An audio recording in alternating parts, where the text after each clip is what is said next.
Holi trinity church Bolarum pastorate సమర్పిస్తున్న daily Bible డివోషన్స్ని వీక్షిస్తున్న ప్రియాతి ప్రియమైన విశ్వాసులందరికీ మన ప్రియ రక్షకుడైన యేసుక్రీస్తు ప్రభుని మహాశక్తి గల నామమున మా హృదయపూర్వక స్వాగతం. ఈనాటి మన అనుదిన వాక్య ధ్యానాలలో మన మెన్స్ ఫెలోషిప్ సభ్యులు శ్రీ ఏ శాంసన్ నవనీత్ కుమార్ గారి ద్వారా సందేశాన్ని విందాం. Awaiting for the promise of the father, తండ్రి యొక్క వాగ్దానం కొరకు కనిపెట్టుట. ఈ అంశంపై వారి ద్వారా సందేశాన్ని వెనక మునుపు ఈస్టర్ గీతాన్ని విందాం.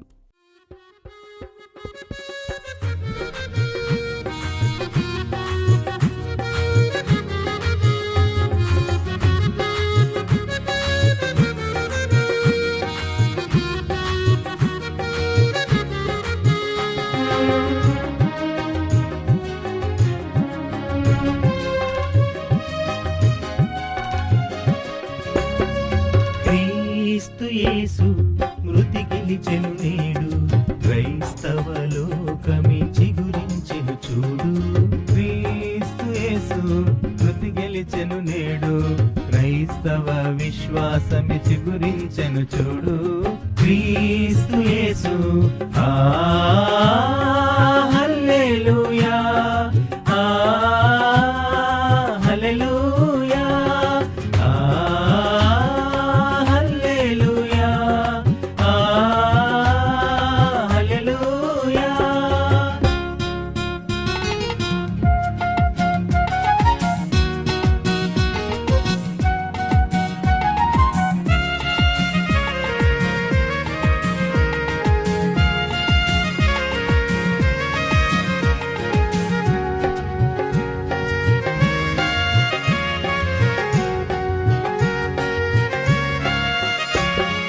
మన నిత్య రక్షణకయ్యా ప్రియ ప్రభు ఈ భూమి కరుదెంచి సిలువలు మరణించి. మన నిత్య రక్షణకయ్యా ప్రియ ప్రభు ఈ భూమి కరుదెంచి సిలువలు మరణించి. ప్రవచనముల నెరవేర్చెను, మన కొరకు మృత్యుంజయుడై లేచెను. ప్రవచనముల నెరవేర్చెను, మన కొరకు మృత్యుంజయుడై లేచెను. క్రీస్తు యేసు మృతి గెలిచెను నేడు, క్రైస్తవ లోకమే చిగురించెను చూడు. క్రీస్తు యేసు హల్లెలూయా, హల్లెలూయా, హల్లెలూయా, హల్లెలూయా.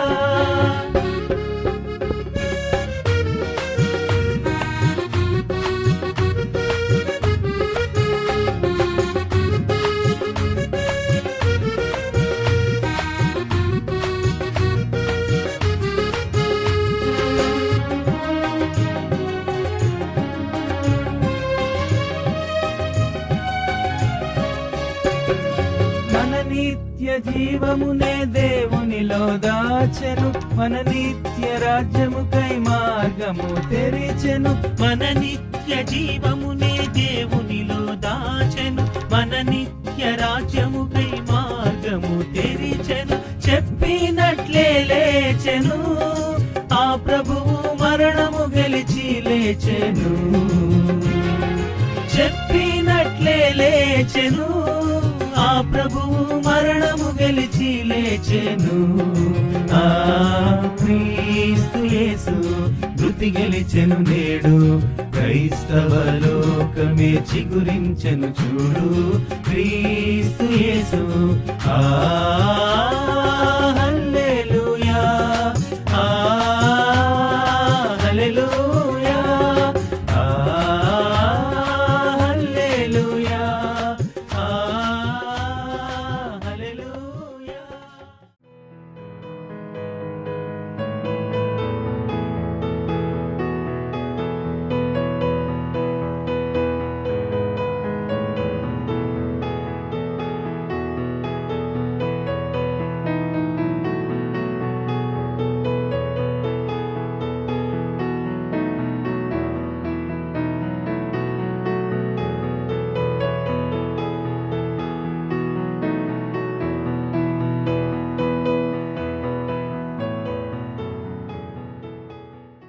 ప్రియమైన హోలీ ట్రినిటీ సంఘస్థులకి ఈ ఉదయకాల వాక్య ధ్యానం కొరకు మీ అందరినీ ఆహ్వానిస్తున్నాను.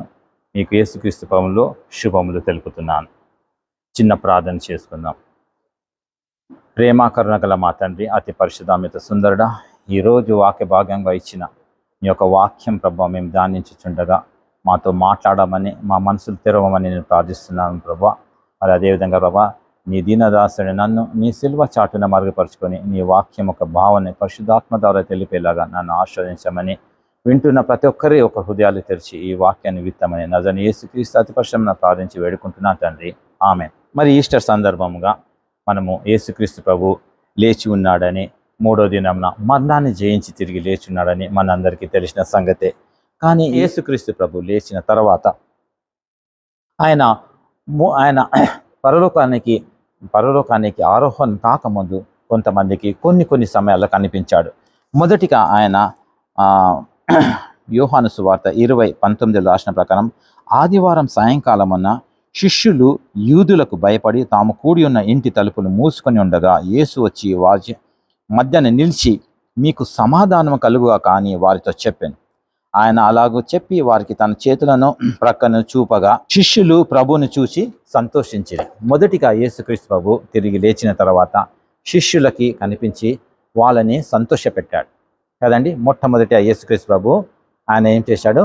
శిష్యుల్ని సంతోషపెట్టాడు. మళ్ళీ రెండోసారి ప్రత్యక్షమైనప్పుడు 26వ వచనంలో రాసిన ప్రకారము, 8 దినములైన తర్వాత ఆయన శిష్యులు మరల లోపల ఉన్నప్పుడు తోమా వారితో కూడా ఉండెను. తలుపులు మూయబడి ఉండగా యేసు వచ్చి మధ్య నిలిచి, మీకు సమాధానం కలుగుగాక అన్నాడు. ఇక్కడ చూసినట్లయితే యేసుక్రీస్తు ప్రభు లేచాడని తోమా నమ్మలేదు. తోమా అంటున్న మాటలు ఏంటంటే, నేను ఎప్పుడైతే ఆయన ఒక చేతులకు గుచ్చిన మేకుల మధ్యలో నేను వేలు పెడితేనే కానీ నేను నమ్మనన్నాడు. యేసుక్రీస్తు ప్రభు ఆయన నమ్మకం కోసం, ఆయన విశ్వాసం కోసం ఆయన తిరిగి రెండోసారి ప్రత్యక్షమే ఆయన ఏమన్నాడంటే, నీ చేయి చాచి నా ప్రక్కలో ఉంచి అవిశ్వాసే కాక విశ్వాసమై ఉండమన్నాడు. కాబట్టి ముందు ఆయన ప్రత్యక్ష అయినప్పుడు యేసుక్రీస్తు ప్రభు శిష్యులను సంతోషపెట్టాడు. రెండోసారి యేసుక్రీస్తు ప్రభు ఆ శిష్యుల యొక్క విశ్వాసంను బలపరిచాడు. మళ్ళీ మూడోసారి మనం చూసినప్పుడు ఏమైందంటే 21వ అధ్యాయం లోపల 6వ వాక్యంలో రాసిన ప్రకారము, అప్పుడు ఆయన దోణి కుడి ప్రక్కన వల వేడు అని మీకు దొరుకునని చెప్పిన కనుక వారు అలాగ వేయగా చేపలు విస్తారంగా పడిన వారు వల లాగకపోయారు. వాళ్ళు యేసుక్రీస్తు ప్రభువుని వదిలేసి చేపలు పట్టడానికి వెళ్ళినప్పుడు ఎంత చేపలు పట్టడానికి చూసినా కనుక చేపలు పడలేదు. కానీ ఆయన ప్రత్యక్షమై మీ కుడి వైపున వల వేయమని అన్నప్పుడు ఆ వల వేసినప్పుడు విస్తారమైన చేపలు వాళ్ళ పడ్డాయి. అంటే మొదటిగా ప్రత్యక్షమైనప్పుడు యేసుక్రీస్తు ప్రభువు శిష్యుని సంతోషపెట్టాడు. రెండోసారి ప్రత్యక్షమైనప్పుడు ఆయన విశ్వాసం బలపరచుకోమని విశ్వాసం గురించి ఆయన తెలియపరిచాడు. మూడోసారి విస్తారమైన చేపలు ఇచ్చి ఒక మంచి దీవెన వాళ్ళకి దయచేశాడు. యేసుక్రీస్తు ప్రభు లేచిన తర్వాత ఆయన చేసిన కార్యములు ఎన్నో ఉన్నాయి. ఆ వాక్యం లోపల చూసినప్పుడైతే 21వ అధ్యాయము యోహాను సువార్త 21వ అధ్యాయము 25వ వచనంలో చూసినట్లయితే, యేసు చేసిన కార్యములు ఇంకా అనేకములు కలవు, వాటిలో ప్రతిదానిని వివరించి వ్రాసినలా అట్లు వ్రాయబడిన గ్రంథములకు భూలోకమైన చాలదని నాకు తోచుచున్నది. ఇది యోహాను చెప్పిన మాట. కాబట్టి ఆయన చేసిన కార్యాలు కొన్ని ఉన్నా కానీ కూడా అవే ఇప్పటి వరకు భూలోకంలో భూదిగంత వరకు ప్రచారం చేయలేకపోతున్నాం. ఇంకా యేసుక్రీస్తు చేసిన ప్రతి ఒక్క కార్యం గురించి మేము ఒకవేళ వ్రాసి ఉండేది ఉంటే మనం తెలియకపోతుండే. యోహాను ఇది రాశాడు. కానీ లూకా రెండోసారి ఆయన లూకా సువార్త వ్రాసిన తర్వాత యేసుక్రీస్తు ప్రభుతో ఎంబటి ఉండి ఆయన వాక్యాలు, ఆయన బోధను ఆయన విని ఆయన వ్రాసిన లూకా సువార్త తర్వాత అపోస్తల కార్యంలో లూకా వ్రాసినప్పుడు ఆయన అక్కడ ఏమంటున్నాడంటే, ఆయన వారిని కలుసుకొని ఇలాగ ఆజ్ఞాపించాను. ఎవరిని? యేసుక్రీస్తు ఇలాగ ఆజ్ఞాపించాడు అంటున్నాడు. అపోస్తల కార్యం 1వ అధ్యాయము 4వ వచనం, మీరు యెరూషలేము నుండి వెళ్ళక నా వలన వినిన తండ్రి యొక్క వాగ్దానం కొరకు కనిపెట్టుడి. తండ్రి యొక్క వాగ్దానం కొరకు కనిపెట్టుడి. మరి ఈ వాక్యం ఒకటి ఆ వాళ్ళకి శిష్యులకే చెప్తున్నాడా? మరి మనకు కూడా చెప్తున్నాడా? ఎందుకంటే ఆయన తిరిగి లేచిన తర్వాత శిష్యుల్ని ఆయన బలపరిచిన విధానం తర్వాత ఆయన అంటుండు, నా వాగ్దానం కొరకు మీరు కనిపెట్టుకొని ఉండండి. ఈరోజు మీతో నాతో కూడా అదే అంటుండు, నా వాగ్దానం కొరకు మీరు కనిపెట్టుకొని ఉన్నారా?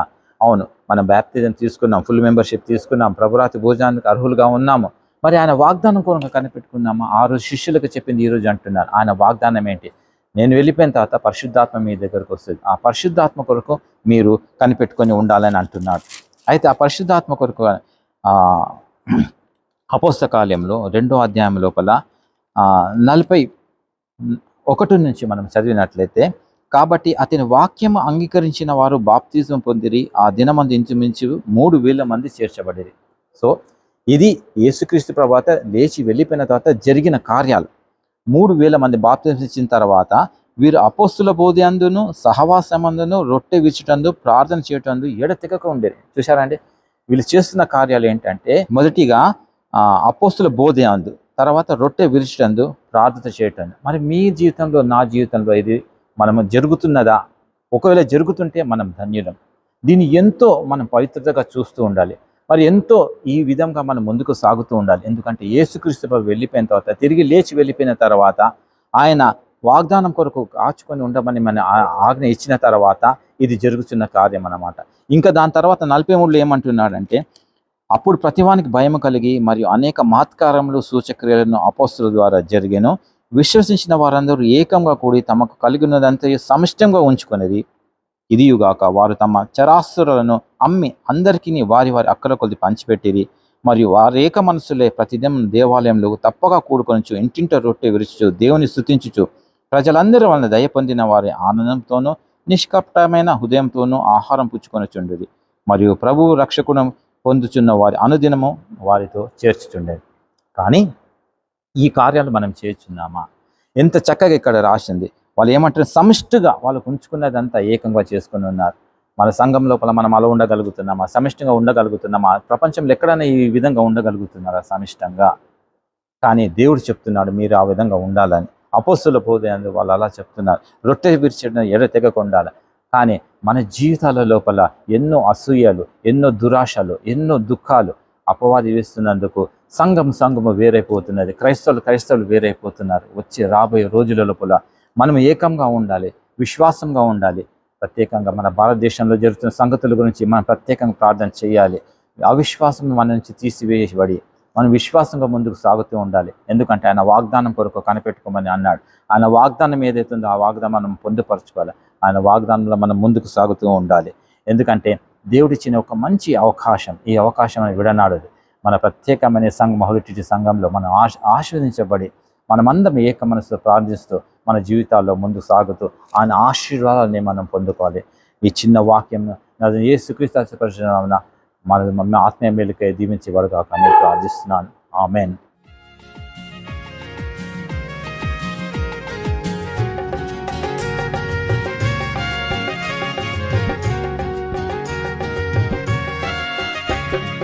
మన నిత్య నమ్మకమే క్రీస్తులో కలిగెను, మన నిత్య నిరీక్షణ క్రీస్తేసే ఆయను. మన నిత్య నమ్మకమే క్రీస్తులో కలిగెను, మన నిత్య నిరీక్షణ క్రీస్తేసే ఆయను. మరణించినను లేచెదము, ప్రభురాకల పునరుత్థానము నొందెదము. మరణించినను లేచెదము, ప్రభురాకల పునరుత్థానము నొందెదము. క్రీస్తు యేసు కృతి గెలిచెను నేడు, క్రైస్తవ లోకమే చిగురించెను చూడు. క్రీస్తు యేసు కృతి గెలిచెను నేడు, క్రైస్తవ విశ్వాసమే చిగురించెను చూడు. క్రీస్తు యేసు